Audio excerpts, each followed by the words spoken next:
Hey, what's up, garden friends? Jeff here at Tropical Plant Party. How's everybody doing? If you're good, I'm great. Now, I got a little bit excited and got started before I hit record. Whoops. Basically, what I'm doing here is I'm making a winter planter. I want there to be a slope with a hill on it. I'm going to put various stones inside of it. I really want this to kind of have a sense of its own world, kind of like a fairy garden, except I don't have any fairy garden accessories. To do this, I'm using this awesome pot that I picked up on clearance a few months ago, which I am actually going to be using for a bonsai next spring. I have some mugo pines that were bonsais and they outgrew their pots. It's a long story, but I couldn't find a large enough pot that was affordable. I mean, the pots that were big enough for very large bonsais cost hundreds of dollars. So that's what I'm going to be using this for in the spring. But I don't want to transplant those mugo pines this time of year. I've already moved them into new pots, just regular nursery pots. I'm going to have to retrain the roots. Whole long, complicated process. So this is temporary. Everything that's going in this is going to be pulled and thrown into a landscape in the springtime. And anyways, so I really couldn't wait until spring to get going. I want to put something in it now. So that's what I'm doing. And then everything that's in here will be regifted. Or I'll use it here. I don't really know. This isn't really the right time to be doing planters like this, but I'm doing it anyways. I'll protect them if it gets severely cold. However, this fur back here is slightly root bound, and normally I would go ahead and comb that out very heavily when they're wrapped this tightly. I don't want to mess with the roots that much when it's going to be cold here within the next few weeks. It's not going to have time to recover, so I'm going to leave it be until spring, just to be safe. And I did go through and tease the roots a little bit, but not much. I don't want to destroy them.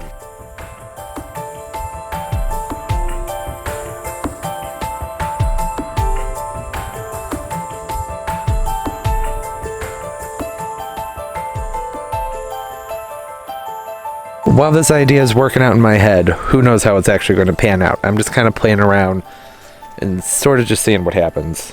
But I do have this beautiful piece of selenite here. This was in, I think it's a selenite, video I did with some crystals and gems and things like that. And I really want to incorporate this somewhere within this hill so it looks kind of like a cave.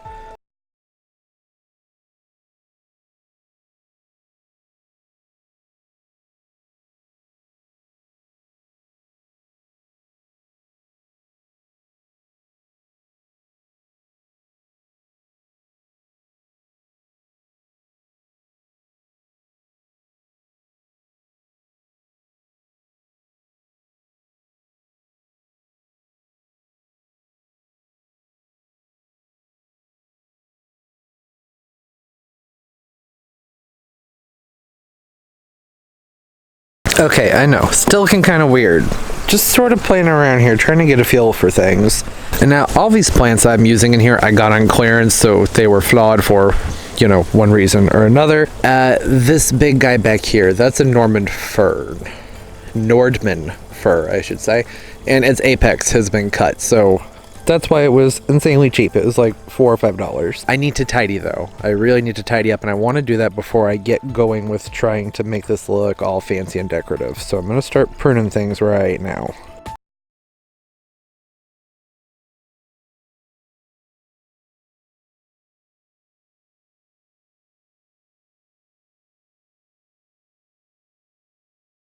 Alright, and I also picked up a bag of these nice flat stones from the craft store, and I've taken those and laid them into the sides. I pushed them down, I've been stacking them up, kind of trying to create a wall to protect the wind from actually being in direct contact with the dirt, since this is raised up above everything. I think that should work out fine. And then these areas in the front, I'm going to use moss where the slopes are.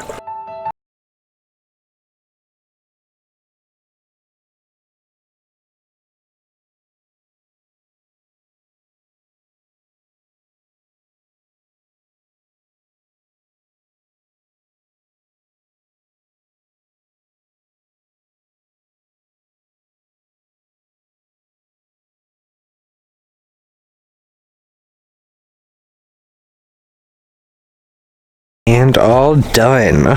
What do we think? You know what? I like it. I like it a lot, actually. Perhaps too much. I may even have some trouble taking this apart and putting the mugo pine in here. We will see. I went ahead and I tucked in some of these amethyst quartz back there. I know this one over here is kind of hidden, but I kind of wanted it to be set up so you do kind of have to look at this and get an idea of what's happening. Back here, there's the selenite. I layered everything so that it looks like there's a hilltop up here. And I had thought about putting maybe this shrub back up here, but I decided I actually liked this hilltop look. I wanted this to look like it was the top of something. Let me show you the back. I had mentioned that since I was mounting this up, I was going to need to do something to protect the root ball. And this is what I came up with. So I got these little flat stones. I think they're made for fairy gardens. But I picked those up at a craft store and I tucked them down in here and tried to interlace them as much as possible. And then I poured paver base on top of everything. It's in the front too.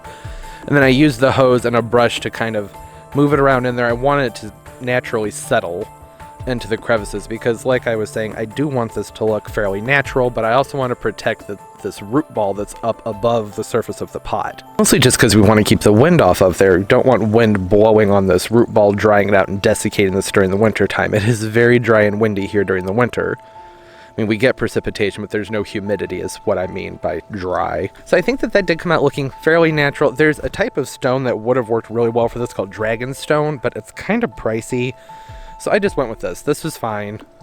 And I do think it did give that hilltop appearance. And where I'm going to have this sitting, this will be able to be viewed from almost all sides. So I want it to look nice from every direction. Otherwise, I was going to take like a piece of plexiglass. And I thought about cutting it out to make a frame back there to pile the dirt up against, which would have been better for protection. But this looks a lot nicer. Again, like I said, this is all just paver base. It's cheap and easy to come by. I like it because it has a natural look to it. It does require a lot of rinsing. It's very dusty, but I think that it blends well for a more natural setting. Not that having crystals shoved in here really looks all that natural, but you know what I mean. And then after I had my crystals in place, or my stones, I went ahead and I gathered some moss from the north side of my yard, and I tucked it in here into the cracks. I want it to look natural. I want it to look like it was following a path of shade, and it also filled in the gaps very well. I'm going to have to make sure to keep that nice and wet though for a while because we are in a bit of a drought here.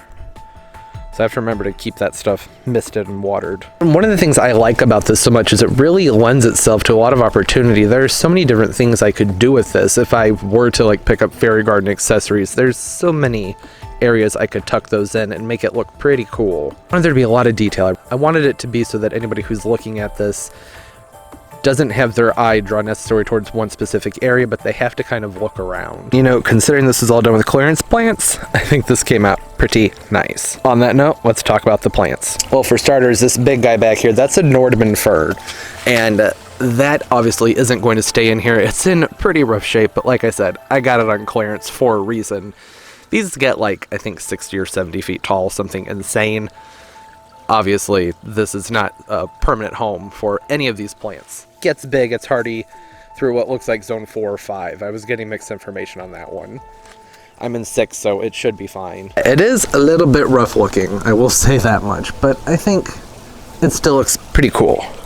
I'm okay with it. And what is this cool guy? This one right here, this might be one of my favorite things in this entire planter that actually inspired me to even do this planter. This is the Thuja plicata whipcord, which is the whipcord western red cedar. These stay fairly small, hardy zones 5 through 7, so we will see how it does in my super hot summers here. But it looks neat. For an evergreen plant, it has such a unique shape to it. I'm really, really loving this. I think it said, everything online says they get like, I think 4 to 5 feet wide over 10 years, so it's not a very fast grower, and a lot of things I was reading also suggested that it does like to stay fairly wet. Obviously not soaked or drenched at all times, but I don't think this one likes to dry out for too terribly long. Another cool characteristic of this guy is that during the winter time, the green transfers into kind of a bronzy color, and you can sort of see that starting on some of the tips here. Here we have a blue star juniper. Nothing crazy, a very common evergreen shrub. I think also hardy zones 5 through 7. Actually, it probably goes higher than 7. It being a juniper though, very susceptible to wind burn.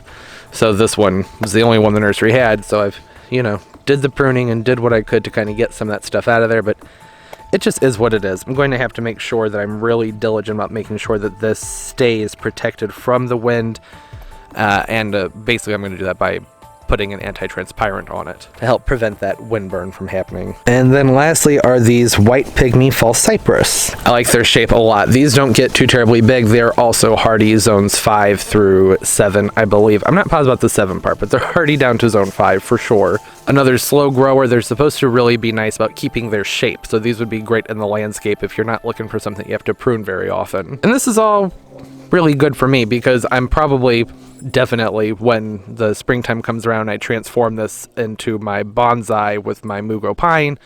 I'm going to be doing these, moving these into the landscape. Maybe my landscape or somebody else's, I don't know. But I like to know that they have a nice compact and formal shape to them, because a lot of people don't like pruning. All right, and there we have it. All done, all wrapped up. I like this a lot. I really like all the intricate details. I think that this is going to be something that's kind of fun to look at. The winters where I live, there's really nothing outside. And these are all going to be piled up along the edge of my hot tub area, which is pretty much the only area utilized out here during winter. So it's just going to be nice to have something pleasant to look at, other than just, you know, dead dormant trees. For the first couple weeks I have this, I'm going to be keeping it in part sun. Everything here can take sun. Also, this moss isn't going to like much sun, so I'm going to have to kind of figure that out. That was something that, you know, I put it in there because it looks nice, but ultimately the moss may not make it because there really isn't any actual shade provided from the Nordman fir up here. And to help prevent against windburn, I'm going to go ahead and make sure that this is sprayed very heavily with an anti-transparent. Right, that's going to do it for today. I hope everybody's doing well. Don't forget to like and subscribe. Comment down below. Let me know what's going on in your garden. I love talking to y'all. You can follow me on Snapchat, Trop Plant Party, Twitter, Tropical Plant JC, and Instagram, Tropical Plant Party. As always, keep on growing, everybody. Bye-bye.